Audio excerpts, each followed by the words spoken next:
아기도끼 아쿰이라고 하는 사람이 있습니다. 아쿰이. 이 사람이 쓴 소설 제목이 뭐냐면 나의 행복한 결혼이라고 하는 소설입니다. 이게 만화로도 나오고 무슨 작품으로도 나오고 영상으로도 나오고 여러 가지로 이제 나와 있는 글인데 20년부터 해가지고 작년까지도 계속 이렇게 나온 책입니다. 근데 그 책에 보게 되면 이 주인공이 우리 형제와 자매가 나오는데 자매 이름이 미요라고 하는 자매가 나오고 혹시 보신 분 있죠? 열심히 사서 보신 분 있죠? 미요라고 하는 자매가 나오고 키오카라고 하는 이 형제가 나옵니다. 미요라고 하는 자매는 좋은 가정에서 자랐지만 말하자면 그 시대의 기준으로 봤을 때 약간 능력이 없는 뭔가 부족한 자매로 낙인이 찍히고 그리고 그 생모가 일찍이 죽기 때문에 새엄마로부터 양육받는데 그 새엄마와 새로운 자매 이제 말하자면 이 가족으로 인하여 핍박, 박해 이제 이렇게 말하자면 굉장히 어려움을 당하는 여자아이입니다. 이 이야기 전체 이야기는 신데렐라 되는 거예요. 신데렐라 되는 얘기인데 근데 이 미요라는 자매가 이렇게 불행한 어린 시절을 이제 보냅니다. 그리고 자기 스스로도 이렇게 자기의 인생 여정에는 뭔가 행복이라고 하는 것을 생각할 수 없는 그런 상황이고 그런 존재다. 이런 인식이 팽배한 거죠. 근데 또 키요카라고 하는 사람은 이 사람은 젊은 군인인데 이 사람은 한 집에 태어났는데 그 어머니가 화려하고 아름답습니다. 그런데 화려하고 아름답지만 문제가 많아요.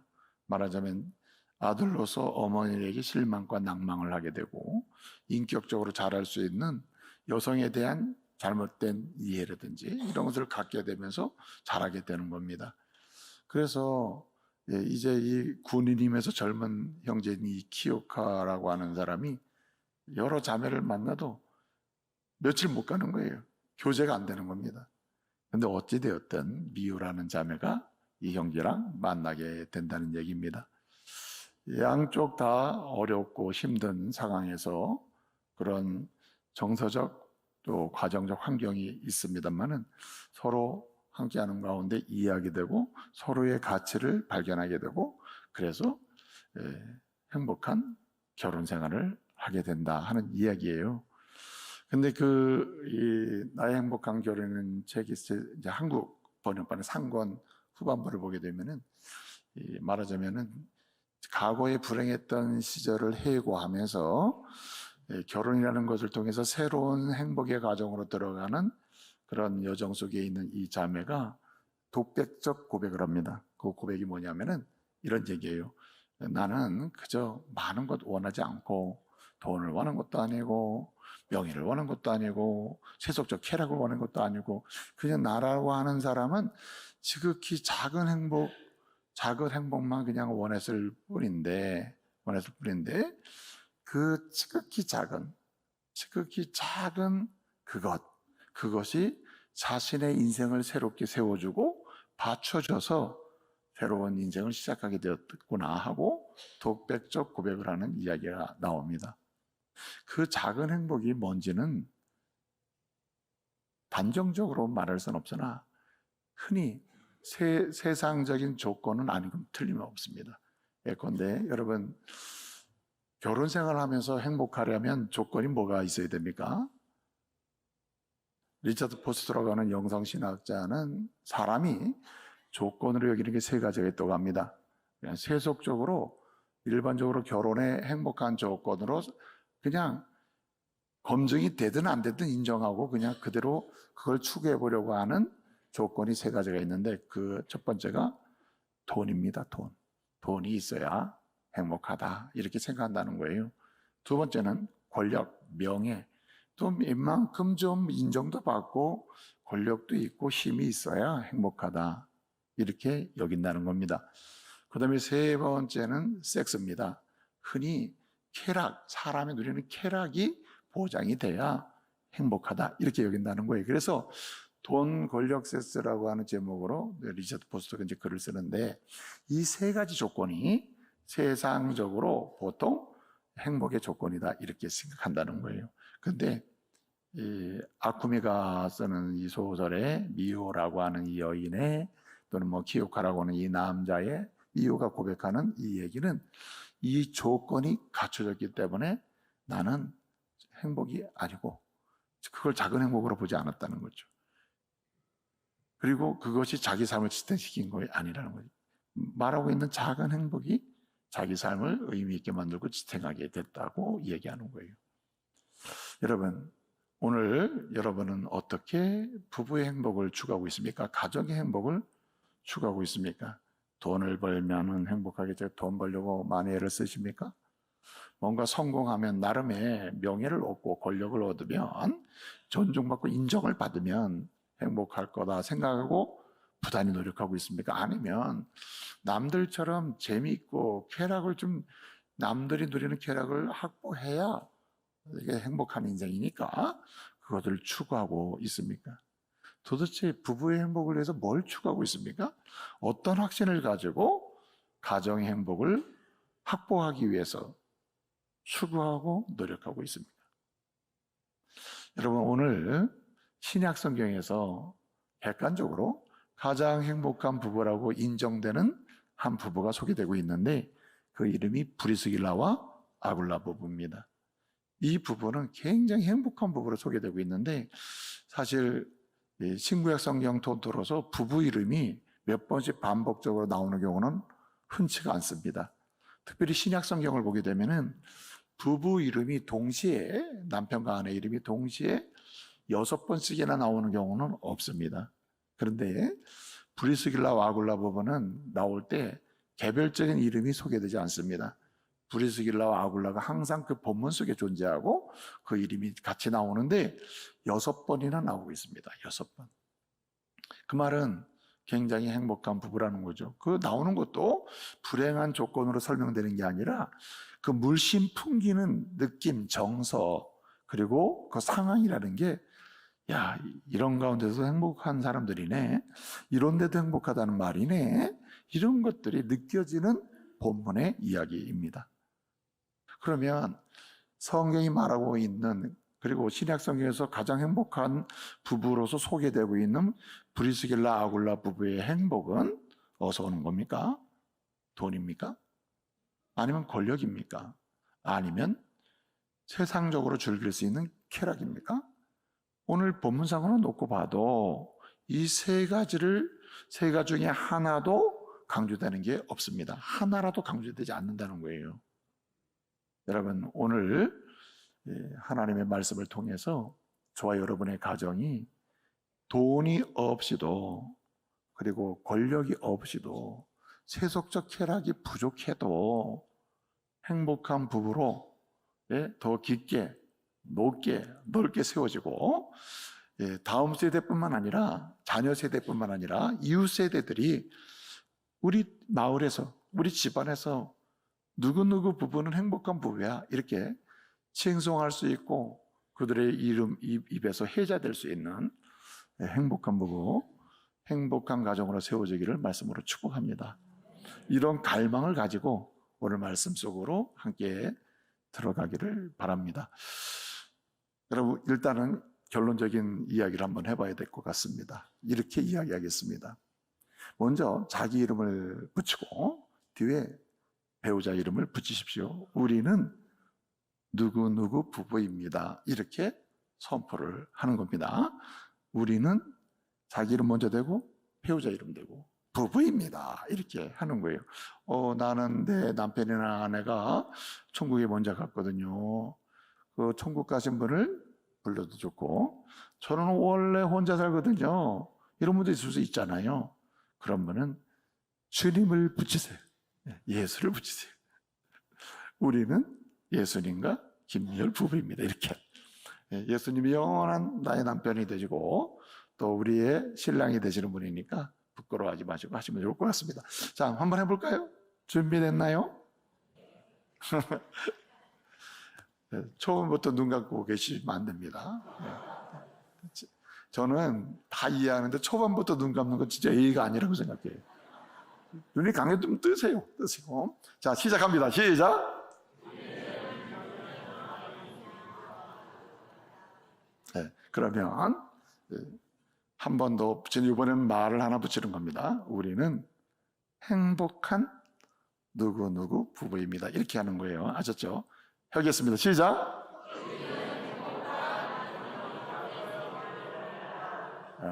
아주 유치하게 생각하는 분도 있는데 절대 유치한 게 아닙니다. 오늘 신약 성경에서 브리스길라 아굴라 부부는 마치 그 스토리 속에서 우리는 이렇게 행복해요, 이렇게 브리스길라 아굴라 부부 행복한 부부예요, 이렇게 외치는 게 들려지는 상황이라는 거죠. 그래서 저와 여러분의 가정이 오늘 이후로 어떤 분은 그래요. 아유, 이미 끝났습니다. 이미 회복 불가능입니다. 이러는 분도 있거든요. 아닙니다. 오늘 이후로 하루가 있든 이틀이 있든 남은 인생 있잖아요. 회복하기 충분한 시간이에요. 예? 우리는 행복한 무슨 부부입니다라고 선포하고 누리기에 충분히 뒤집을 수 있는 시간이다. 왜냐하면 이 역사의 전환은 나에게서 시작되는 게 아니에요. 오늘 주님은 주님의 은혜에서 가능하다, 이렇게 말씀하는 줄 믿으시기 바랍니다. 그래서 오늘 브리스길라 아굴라를 통해서 우리도 21세기에 우리 마을에서, 우리 가문에서 브리스길라 아굴라 부부처럼 행복한 부부로 해자되고, 특별히 여러분 정말 원해야 될 게 뭐냐면 우리의 다음 세대 있잖아요. 우리 자녀 세대, 우리의 후손의 세대를 통해서 누구누구 엄마 아빠 또는 할머니 할아버지 이 세대가 너무 행복한 세대였다라고 회자될 수만 있다면 이게 얼마나 참으로 복받은 인생입니까? 오늘 브리스길라 아굴라 부부는 세기를 거쳐서 오늘까지 왔는데도 신약 성경에 가장 행복한 부부로서 우리의 입에 오르내리면서 주님은 이 말씀을 통해서 우리를 이 시대의 브리스길라 아굴라로 세우기를 기뻐하고 계시는 겁니다. 그러므로 여러분, 마음의 소원을 갖고 주님, 지금까지는 어떠하든지 간에 오늘 주신 말씀 믿습니다. 사모합니다. 우리는 행복한 부부입니다. 이렇게 선언하시면서 갈망하고 소원하시기 바랍니다. 여러분, 오늘 브리스길라 아굴라 부부가 나오는데 오늘 본문 이야기를 보게 되면 브리스길라 아굴라 부부는 본래 어디 살았냐 하면 로마에 살고 있었습니다. 로마에 살고 있었는데 로마에 사는 중에 말하자면 AD 49년에서 50년 사이에 글라우디오라고 하는 황제가 로마를 다스렸는데 오늘 본문 1절 2절에 나옵니다. 글라우디오 황제가 유대인 추방령을 내렸습니다. 유대인들은 로마 땅에서 다 나가라, 이렇게 추방령을 내린 겁니다. 기록에 의하면 왜 글라우디오 황제가 유대인들을 다 추방을 했는가, 유대인들이 싫어서이냐, 그런 건 아닙니다. 기록에 의하면 크레스투스라고 하는 사람으로 인하여 폭동이 일어났다고 했습니다. 그래서 그 일이 원인이 돼서 유대인들을 다 내버렸다, 이런 얘기예요. 크레스투스라고 하는 그 이름이 나오고 그로 인하여 유대인들 사이에 폭동이 일어났다는 말입니다. 여러분, 사도행전을 보게 되면 14장에도 인물이 지금 18장화 있습니다만은 14장, 17장, 18장, 19장에도 마찬가지인데 유대인들의 폭동이 종종 있었습니다. 유대인들의 폭동이 일어나는 곳은 공통적으로 한 가지 우선적인 주제가 하나 있었는데, 예수를 구주로 믿는 유대인과 예수를 인정하지 않고 구약 성경만 믿는 유대인들 사이의 충돌입니다. 그렇다고 그리스도를 믿는, 예수를 믿는 유대인들이 믿지 않는 유대인들을 공격한 건 아닙니다. 예수를 믿고 구원받은 그리스도인들이 사는 곳에 믿지 않는 불신, 구약성만 믿는 유대인들이 있었는데 이 유대인들이 다수였거든요. 이 유대인들이 예수를 믿는 유대인들을 공격을 한 겁니다. 그래서 여러분, 바울이 어디 가서 복음을 전하려고 하면 누가 공격했어요? 불신자가 공격했지만 불신자 중에 믿지 않는 유대인들이 제일 먼저 공격을 했습니다. 그래서 죽을 뻔도 하고 도망도 가고 돌도 맞고 하는 일이 바울에게 있었습니다. 그런 일이 어디서 있었느냐? 로마에서 있었단 말이에요. 이것도 바울이 가기 전의 이야기예요. 그러니까 누군가를 통해서 복음이 로마에 전해지고 이미 자리 잡고 있던 유대인들이 예수를 믿기 시작하는 유대인들을 공격을 했다는 거예요. 그래서 기록에 의하면 크레스투스라고 하는 사람으로 인하여 유대인들의 폭동이 있었다 이렇게 돼 있는데, 그래서 글라우디우라고 하는 황제가 유대인들을 추방했다는 거예요. 그럼 크레스투스가 누구냐라는 질문을 던지는 거죠. 예? 크레스투스가 누구야 도대체? 이 사람이 누군지 유대인 사이에 폭동이 일어나게 됐을까? 신약 성경을 연구하거나 그 시대를 연구하는 사람들은 그리스도의 다른 이름이다. 그리스도. 이 그리스도의 이름을 이렇게 설명한 이름이 그 이름일 것이다. 이렇게 설명하고, 그래서 믿는 자와 믿지 않는 사람 사이에 충돌을 가리켜서 그것이 로마 사회 문제가 되니까 추방을 내렸다. 이렇게 설명을 하고 있습니다. 자, 어찌되었든 그런 추방령 속에서 그들이 이주를 했습니다. 로마에서 어디로 이주했습니까? 오늘 18장을 보게 되면 고린도라고 하는 곳으로 이주를 한 거예요. 이 고린도는 오늘날로 말하면 그리스 북부 지역에 있는 땅입니다. 예. 그리스 있죠. 그리스 북부. 로마는 이탈리아 아닙니까? 지금 이탈리아라는 나라이잖아요. 수도잖아요. 그런데 그곳에서 이렇게 멀리 이사한 거예요. 여러분, 이사가 쉬운 게 아닙니다. 그냥 예를 들어서 원주에 서울로 이사하는 것도 쉽지 않잖아요. 원주에서 대구로 이사하는 것도 쉽지가 않습니다. 그런데 아예 나라를 옮기는 겁니다. 삶의 장소를 옮기는 거예요. 그래서 고린도라고 하는 곳으로 이주를 했다. 거기서 생활하고 있는 중에 마침 사도 바울이라고 하는 사람이 1차, 2차 전도여행을 하고 있었거든요. 2차 전도여행의 마지막 지점이 고린도였습니다. 2차 전도의 마지막 바울의 기착지가 고린도였는데, 거기서 전도하는 와중에 바울은요 자비랑 선교를 했거든요. 그 당시에 교회들이 충분히 지원을 할 수가 없었기 때문에, 다 이제 막 개척된 교회들이기 때문에 지원이 안 되는 겁니다. 그러니까 바울이 자기의 생활비나 전도비를 준비를 해가면서 전도를 한 거예요. 이거 우리 자비랑 선교라고 하는데, 그때 무슨 일을 하면서 자비랑 선교를 했느냐? 텐트 메이커였습니다. 천막을 만드는 일을 하면서 돈을 벌어가면서 선교를 했단 말이에요. 그러니까 고린도에 와서도 텐트 만드는 일을 하면서 선교를 하려고 하다 보니 누굴 만났습니까? 브리스길라와 아굴라 부부가 직업이 텐트 만드는 사람이었거든요. 그래서 같이 만났는데 알고 보니까 신자입니다. 신자니까 같이 생활하면서 텐트를 만들어 팔면서 고린도에 선교를 했다 하는 이야기가 오늘 본문이에요. 근데 이 브리스길라와 아굴라 부부가 어느 정도로 열심히 선교를 했느냐? 바울이 고린도에서 2차 전도여행을 마치고 이제 3차 전도여행이 18장 21절부터 시작되는데 에베소를 가게 되거든요. 에베소까지 따라갑니다. 브리스길라 아굴라 부부가. 그 브리스길라 아굴라 부부가 에베소에 갔다가 또 누굴 만나냐면은 아볼로를 만납니다. 26절을 보면 나오는데, 18장 26절 아볼로를 보니까 얼마나 성경 박사인지 몰라요. 그런데 성경 박사긴 한데 예수님을 잘 모르는 거예요. 성경은 아는데 복음을 모르는 거죠.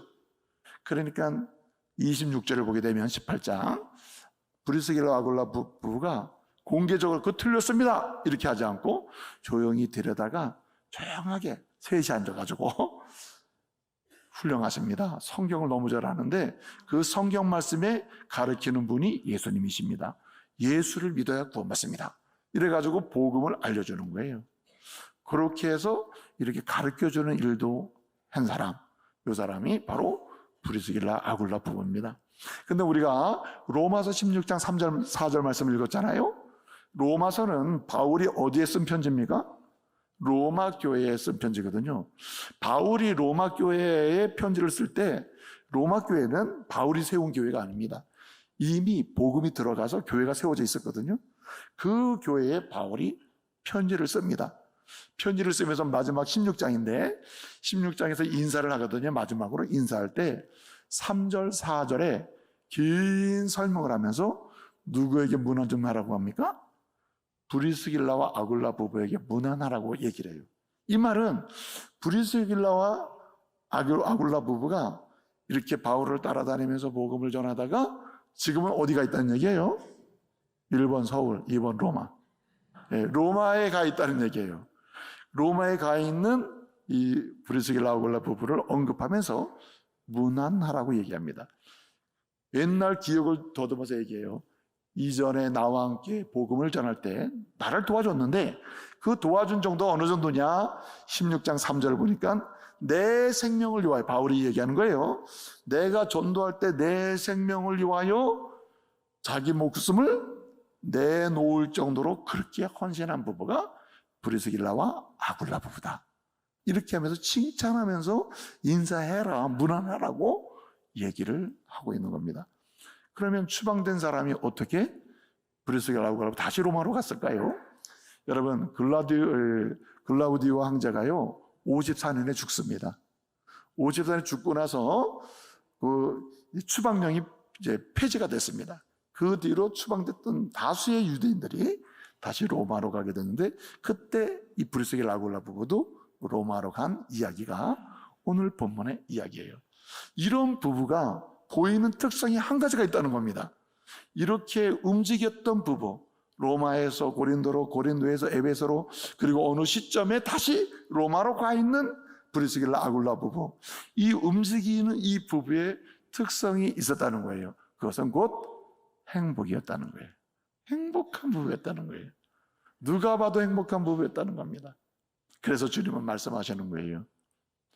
돈으로도 아니고, 권력으로도 아니고, 쾌락으로도 아닌, 그 세상 사람들이 보면은 별거 아닌 것처럼 보이는 작은 행복, 뭔지는 모르지만 정말 행복, 그 기쁨이 넘치는 그 행복으로 인해서 정말 행복한 부부예요. 기쁨이 넘치는 부부로 사는 이 브리스길라 아굴라 부부를 계속 말씀을 하면서 오늘 우리 앞에 세우고 있는 거예요. 그리고 이 이름이 대치되기를 원하시고 계신 겁니다. 21세기의 브리스길라 아굴라의 그 자리에 당신의 이름이 들어가기를 원하시는 거예요. 이제는 이해가 되셨나요? 주님의 소원을 아시겠나요? 주님의 소원은 21세기의 브리스길라 아굴라 부부로 여러분이 세워지는 겁니다.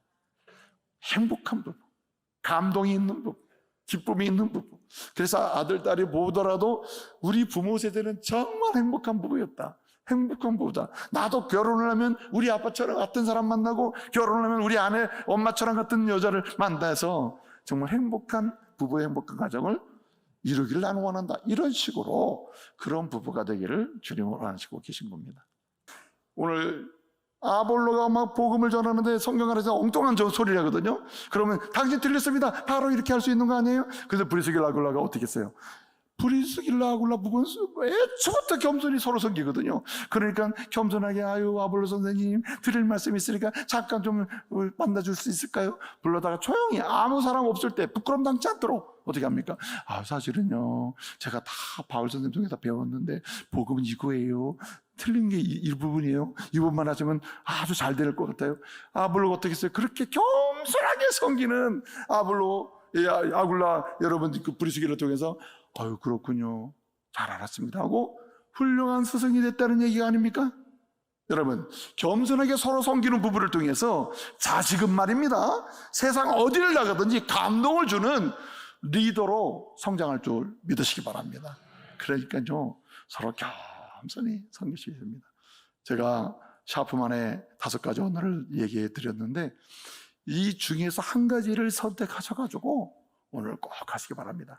2번째가 함께하는 시간인데 섬겨주는 거, 받치다 주는 것도 좋고, 한 가지씩 꼭 하시기 바랍니다. 한 가지 겸손으로 섬기시기 바랍니다. 하나님이 엄청난 기적을 보게 할 겁니다. 따라합시다.